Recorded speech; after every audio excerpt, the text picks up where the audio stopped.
Of all text బుక్ని చూసిన వెంటనే వాళ్ళకి మా బుక్ మొత్తం ఇంగ్లీష్లో ఉంటుంది. మొదటగా బుక్ చూసిన వెంటనే భయపడే పిల్లలు కూడా చాలామంది ఉంటారు. సో వాళ్ళకి ఆ భయం పోగొట్టడానికి అని చెప్పేసి ఫస్ట్ సైన్స్ టర్మినాలజీ ఉంటుంది కొత్తగా వాళ్ళకి.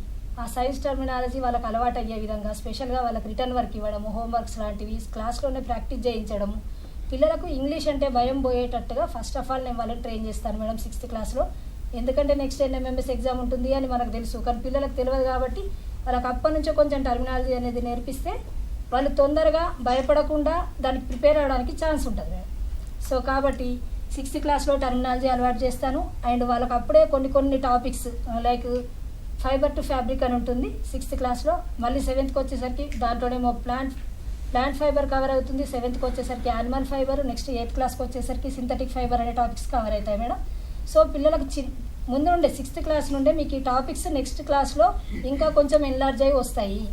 అండ్ యాసిడ్స్ బేసిస్ అనే లెసన్ ఉంటుంది, ఇది నెక్స్ట్ క్లాస్లో మీకు ఉంటుంది.